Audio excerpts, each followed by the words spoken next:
तो बहुत बहुत प्रणाम आप सभी को। स्वागत है आप सभी का छोटू की पाठशाला में।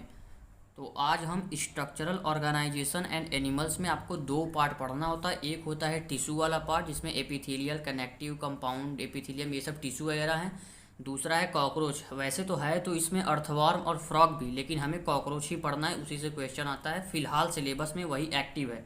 तो कॉकरोच शुरू करते हैं बिना किसी देरी के। और अगर आपको ये वीडियो पसंद आए, अगर आपको लगे कि यहाँ से आपने कुछ सीखा है, तो और इसको ज़्यादा से ज़्यादा शेयर करें, लाइक करें हमारे वीडियोस को और सब्सक्राइब करें हमारे चैनल को, ताकि हमें भी सपोर्ट मिलता रहे। ठीक है, शुरू करते हैं।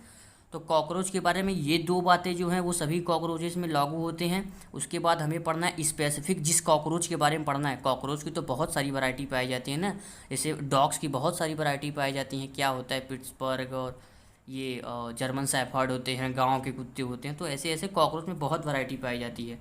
तो ये कुछ कॉमन है, दो बातें केवल कॉमन है। उसके बाद हम स्पेसिफाई कॉकरोच पे आ जाएंगे, स्पेसिफिक कॉकरोच पे आ जाएंगे, जिसे पेरीप्लैनेटा अमेरिकाना के नाम से जानते हैं। जो भी हम पढ़ेंगे इसमें मॉर्फोलॉजी, एनाटॉमी, एक्सक्रीशन के बारे में, रेस्पिरेशन के बारे में, वो पेरीप्लैनेटा अमेरिकाना वाले कॉकरोच के बारे में पढ़ेंगे।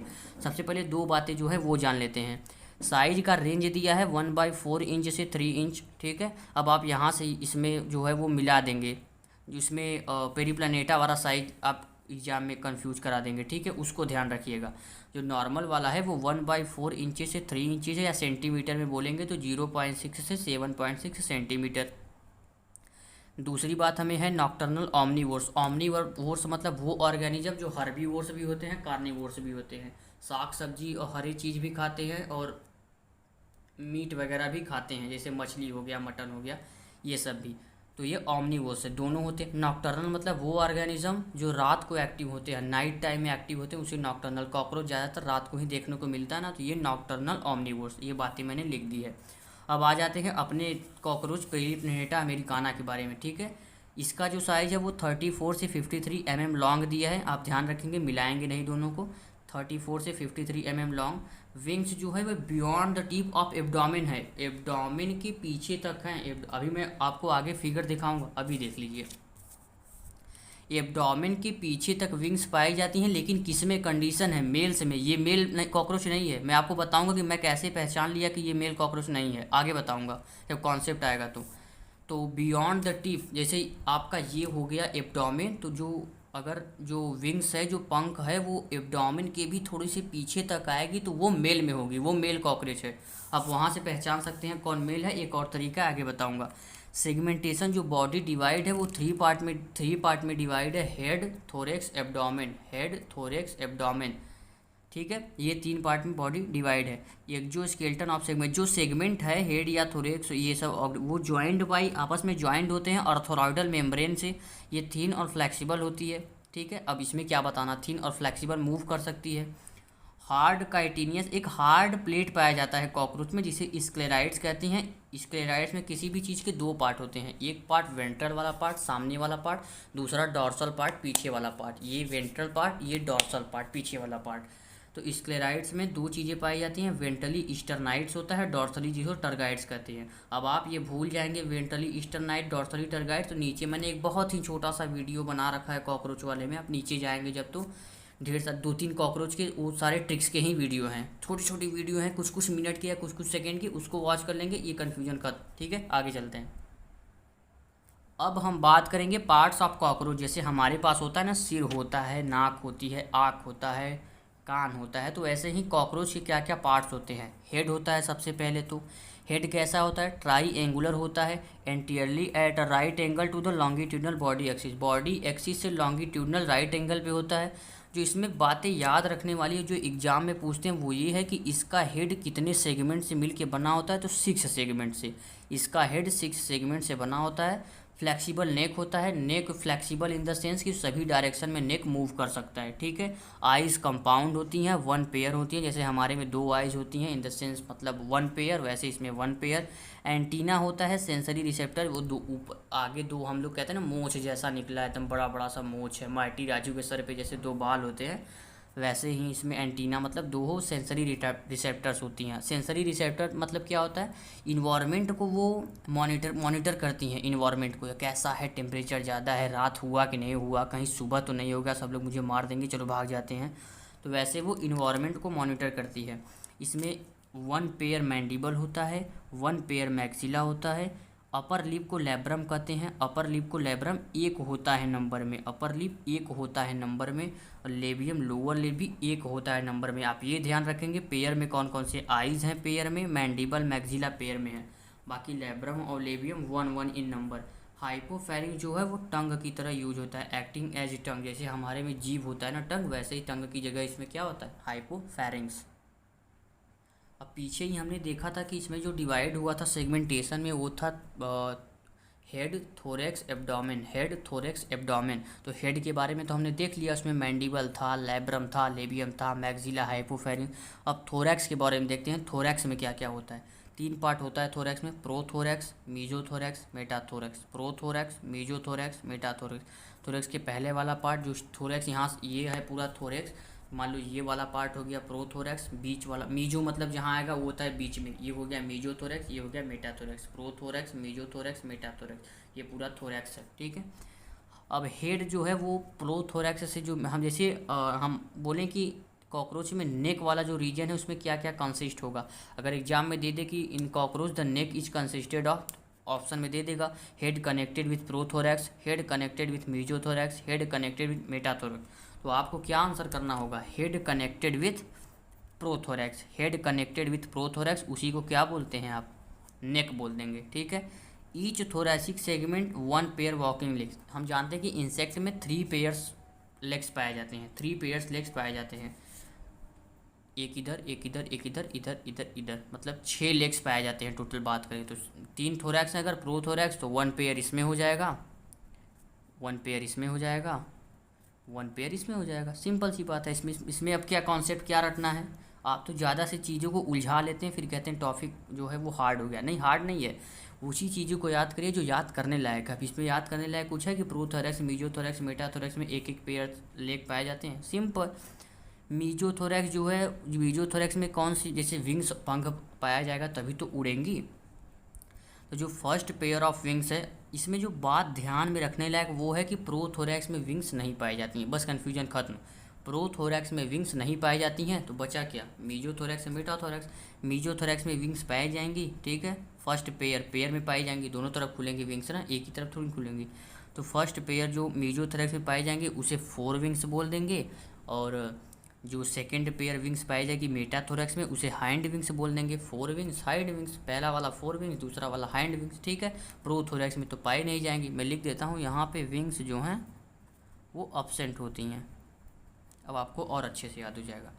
4 विंग्स में जो है वो मीजोथोरैसिक विंग्स, हाँ मैं बोला ना मीजोथोरैक्स में एक पेयर विंग्स पाई जाएंगी, प्रोथोरैक्स में तो पाई नहीं जाएंगी, तो मीजोथोरैक्स में विंग्स पाई जाएगी तो उसको बोलते हैं मीजोथोरैसिक विंग्स, इन द सेंस कि मीजोथोरैक्स में पाए जाने वाले विंग्स को मीजोथोरैसिक विंग्स कहते हैं। इसी को 4 विंग्स भी कहते हैं, इसी को टेगमिना भी बोल दो। ये कैसा होता है, ओपेक होता है, डार्क होता है, लेदरी होता है, आर पार इससे देख नहीं सकते हैं आप, ओपेक होता है, इसके आर पार देखा नहीं जा सकता। लेदरी होता है, covers the hind wings when at rest, जब कॉकरोच बैठा रहेगा उड़ेगा नहीं तो इस 4 विंग्स को हाइंड विंग्स कवर कर लेती हैं, ठीक है, ये चीज़ें हैं। अब हाइंड विंग्स क्या है, हाइंड विंग्स वो विंग्स है जो मेटाथोरैक्स वाले रीजन में पाई जाती हैं। सेकेंड पेयर ऑफ विंग्स जो थी वो हाइंड विंग्स थी, पाई कहाँ गई, मेटाथोरैक्स वाले रीजन में। तो ये कैसी होते हैं, ट्रांसपेरेंट, इसके आसपास देखा जा सकता है, ये ट्रांसपेरेंस और मेम्ब्रेनस होती हैं, यूज्ड इन फ्लाइट। अब आप ये भूल जाएंगे एग्जाम में यार कि हाइंड विंग्स को यूज कर रहा था उड़ने में कि 4 विंग्स को, तो इसका भी ट्रिक्स मैंने जस्ट आप इस मतलब वीडियो के नीचे मैंने 2-3 बोला ना कि शॉर्ट्स वीडियो बना रखे हैं या छोटे छोटे लेंथ के वीडियो हैं, ट्रिक्स ही है केवल, वहाँ आप वॉच कर लेंगे, ये भी कन्फ्यूजन क्लियर हो जाएगा, ठीक है। बढ़ते हैं आगे, हेड हो गया, थोरैक्स हो गया, अब एब्डोमेन देख लो। एब्डोमेन ख़त्म करके इस वीडियो को यही रोकेंगे, फिर नेक्स्ट पार्ट 2 जब बनाएंगे तो उसमें एक्सक्रीशन क्या होता है, ब्लड वैस्कुलर क्या होता है, रिप्रोडक्शन क्या होता है, और भी जो चीज़ें हैं नर्वस सिस्टम के बारे में, उसके बारे में पूरा कॉकरोच का डिटेल में पढ़ेंगे। बेवजह वीडियो लंबा बनाऊंगा, चीज़ें समझ नहीं आएंगी। अब बस एक छोटा सा पार्ट बचा है एब्डोमेन, वो देख लो। जो चीज़ें याद करने लायक है वो मैं आपको बता रहा हूँ। इनफैक्ट मैंने पूरी एनसीईआरटी की लाइन बाय लाइन को अच्छे से निचोड़ के तब ये चीज़ें आपके लिए बनाई है, जिससे कम समय में ही ये रिवाइज हो जाए। अब क्या इतने में ही एब्डोमेन नहीं ख़त्म किया, पूरा एक एक पेज ले लिया एब्डोमेन के लिए, लेकिन आपका यकीन मानिए इतने में ही पूरा एब्डोमेन ख़त्म हो जाएगा। एब्डोमेन में क्या है, 10 सेगमेंट है। सबसे पहली बात आप ये याद रखेंगे, क्या है 10 सेगमेंट। हेड कितने सेगमेंट से बना था, 6 सेगमेंट से। एब्डोमेन में कितने सेगमेंट है, 10 सेगमेंट। क्या 10 सेगमेंट केवल मेल में है, नहीं, बोथ, ये वर्ड याद रखेंगे, बोथ, मेल और फीमेल दोनों में। जो फीमेल है उसमें एक कैरेक्टर पाया जाता है कि 7th 8th 10 सेगमेंट है ना, तो 7th segment 8th segment 9th segment मिल के ब्रूड या जेनाइटल पाउच बनाती हैं, मिल के ब्रूड या जेनाइटल पाउच बनाती हैं। जो 7th वाला सेगमेंट है उसे वो बोट शेप्ड है, ये भूल जाता है कौन सा बोट शेप्ड है, फिर वही नीचे आ जाइए ट्रिक्स वाले में। 3 ट्रिक्स बताया था मैंने, 2 बता दिया, 3 ही वीडियो है, 2 तो पीछे बता दिया, वो क्लियर हो जाएगा, एक ये क्लियर हो जाएगा। कि ये कैसे याद रखें कि 7th वाला ही बोट शेप्ड है, 8th वाला कहीं कंफ्यूज कर दिया तब। ये फीमेल की कैरेक्टर है, आप देखेंगे जो एरो आई है वो फीमेल से आई है, ध्यान से नोट्स को देखिए कितना साइंटिफिकली तरीके से बना है। अब मेल वाले में भी कुछ फीचर्स होंगे। सबसे पहली बात कि जो 10 सेगमेंट है मैंने बताया कि दोनों में पाए जाते हैं, both male and female. Female में 7th 8th और 9th वाले सेगमेंट मिलके ब्रूड या जेनाइटल पाउच बनाते हैं। अच्छा, इसके बारे में कुछ और जानकारी जान लो। जो जेनाइटल पाउच है वो इंटीरियर पार्ट पे क्या कंटेन करती है, 3 चीज़ें कंटेन करती है, पहला, दूसरा, तीसरा। पहला है कोलेट्रल ग्लैंड्स, दूसरा कंटेन करती है स्पर्मेथिकल पोर्स, तीसरा फीमेल गोनोपोर। आप आराम से इस नोट्स को रिवाइज करेंगे, आप बोलेंगे तो मैं इसका जो है फ़ोटो खींच के अपने इंस्टा आईडी छोटू की पाठशाला 0007 पे डाल दूंगा। इसका नोट्स जो है वो आपको रिवीजन में काफ़ी हेल्पफुल हो जाएगी। तो जो जेनाइटल पाउच है वो इंटीरियर पार्ट में उसके कोलेट्रल ग्लैंड्स, स्पर्मेथिकल पोर्स और फीमेल गोनोपोर, ये 3 चीज़ कंटेन करती हैं, मतलब पाई जाती हैं। फीमेल का चीज़ क्लियर हो गया। अब मेल वाले में आते हैं। मेल में भी तो जेनाइटल पाउच पाई जाएगी, वो hind end of abdomen, abdomen के हाइंड इंड पर होती है, ठीक है। इसमें जो डॉर्सली है वो 9th और 10th टर्गा है हाइंड इंड पर, और वेंटली जो है वो 9th स्टर्नम है। मैंने बताया ना किसी भी चीज़ के दो सतह, 2 लेयर होते हैं। फ्रंट वाला चीज़ होता है वेंट्रल और नीचे वाला चीज़ होता है डॉर्सल, ये चीज़ें हैं। अब आप देखिए जो एनस है वो डॉर्सली हो, ये कंफ्यूज कर सकते हैं कि कॉकरोच के एब्डोमेन में एनस वेंट्रली होता है डॉर्सली, तो जो एनस है वो डॉर्सली होता है, और मेल जेनाइटल पोर और जो गोनेफोफाइसिस है वो वेंट्रली होता है। मेल जेनाइटल पोर और गोनेफोफाइसिस वेंट्रली होता है। आप यकीन मानिए एनसीईआरटी की एक भी लाइन मुझसे मिस नहीं हुई है, आप क्रॉस चेक कर लीजिए किसी भी चीज़ को सबसे अच्छे तरीके से कि जो सर पढ़ा रहे हैं वो सही है कि नहीं, आप क्रॉस चेक करिए, एनसीईआरटी उठाइए, पढ़िए, समझ नहीं आएगा तो कमेंट करिए कि सर आपने गलत पढ़ाया है, ठीक है। आगे बढ़ते हैं, इतना चीज़ क्लियर हो गया एब्डोमेन में। अब आ गया मेन चीज़, मैंने बताया था कि मैं आपको बताऊंगा ये फिगर, इस फिगर को रिकॉग्नाइज करना बताऊंगा कि कैसे पहचान लिए सर कि ये फीमेल है। जो मेल वाला कॉकरोच है उसमें एनल स्टाइल पाया जाता है, जबकि फीमेल वाले में नहीं पाया जाता। और जो एनल सरसी है, एनल सरसी जो है वो बोथ में पाई जाती है, दोनों में। तो एनल सरसी तो पहचान नहीं पाऊंगा यार, अगर एनल स्टाइल दिख गया तो मैं मेल कह दूंगा, लेकिन इसमें एनल सरसी तो है, इसमें एनल सरसी तो है, एनल सरसी तो है ये, लेकिन एनल स्टाइल नहीं दिख रहा है। इसका मतलब ये कौन सा स्ट्रक्चर है, फीमेल कॉकरोच है, ठीक है। आज आपको पता चला ना ये फीमेल कॉकरोच है, इसके पहले कभी आप जानते थे। ये चीज़ें हो गई। और जो एनल सरसी है present in bone 10th segment में प्रेजेंट होते हैं, ये जॉइंट और फिलामेंटस स्ट्रक्चर होते हैं। जो एनल सरसाई है, ठीक है, 10th सेगमेंट में होते हैं, जॉइंट और फिलामेंटस स्ट्रक्चर होते हैं। आप सेगमेंट जरूर याद रखेंगे, एक बार रिकॉल करा दे रहा हूँ। 7th 8th और 9th फीमेल में जेनाइटल पाउच बनाते थे, ठीक है। 10th सेगमेंट पूरा एब्डोमेन में 10 सेगमेंट पाए जाते थे। हेड जो है वो आपका 6 सेगमेंट से मिलकर बना होता था। एनल सरसाई जो है वो 10th सेगमेंट में पाई जाती है, जिसे अब नीचे पाई। अब आप ये बताइए, ये हो गया एब्डोमेन। आप याद मत रखिए कि एनल सरसाई 10 सेगमेंट में पाई जाती है, ये ट्रिक्स देखिए। ये आपका हो गया पूरा एब्डोमेन वाला रीजन, इसमें 10 ही सेगमेंट है, तो 10वां सेगमेंट एकदम पीछे आएगा ना, तो यहीं एनल सरसाई लगा है। आपको फिगर देख के लग गया, तो एनल सरसाई 10वें वाले में ही तो लगेगा, सबसे पीछे वाले में।